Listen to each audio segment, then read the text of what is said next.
நான் ராத்திரி 2 மணிக்கு வருவேன் வீட்டுக்கு. எங்கள் வீட்டில் எங்கள் கட்டில் வெளியே போட்டிருப்பாங்க. அம்மாவும் அப்பாவும் நான் வர வரைக்கும் தூங்க மாட்டாங்க. நான் வந்து எனக்கு அந்த கட்டில் கட்டியில் சாப்பாடை மூடி வச்சுருப்பாங்க. நான் சாப்பிட்டுட்டு நான் அந்த கட்டில் படுத்துருவேன். நான் தூங்கின பிறகு என் அப்பாவும் எங்கள் அம்மாவும் எங்கள் படுக்கையில் அந்த முழங்கால் போட்டு எனக்காக ஜெபம் பண்ணியிருக்காங்க. எனக்கு அது பின்னால் தான் தெரியும், ரொம்ப நாளைக்கு பிறகு தான் தெரியும், சொல்லக்கூட இல்லை. அவங்க எங்கள் அப்பாவும் எங்கள் அம்மாவும் என்னை ஒரு நாளாவது கடிந்து கொள்ளவே இல்லை.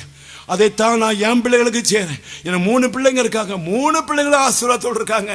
அவங்களுக்காக நான் ஜெபம் பண்ணுவது, அவங்க தூங்கும் போது அவங்களுக்காக நான் ஜெபம் பண்ணுவேன். இதை நான் உங்கள்கிட்ட சொல்ல விரும்புகிறேன். நம்ம பிள்ளைங்க உலகத்தில் எத்தனையோ நடக்குது, எவ்வளோ இன்ஃப்ளூயன்ஸ் வருது, எத்தனையோ ஃப்ரெண்ட்ஸ் வருது. ஒரு குறிப்பிட்ட சமயத்தில் நம்ம பிள்ளைங்க அப்பா சொல்கிறத கூட கேட்க மாட்டேங்காங்க, என் ஃப்ரெண்டு சொல்கிறத கேட்டுன்னு போயிடுறாங்க. ஆனாலும் நீங்கள் கடிந்து கொள்ளாதீங்க. அவங்க தூங்கும்போது நீங்கள் முழங்கால் படிக்கிடுங்க, அவங்களுக்காக ஜெபம் பண்ணுங்க.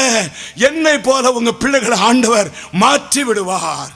அதான் பிரியமானவர்களே, ஆக்கினைக்குள்ளாக தேவன் தீர்த்தாலும் நானும் நீங்களும் மற்றவர்களை ஆக்கினைக்குள்ளாக தீர்க்க வேண்டாம்.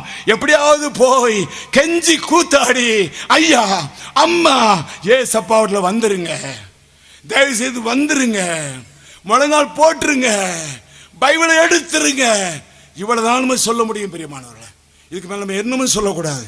யாரையும் கோபிக்க கூடாது, யாரையும் குற்றம் கண்டுபிடிக்க கூடாது, யாரையும் குறைத்து பேசக்கூடாது.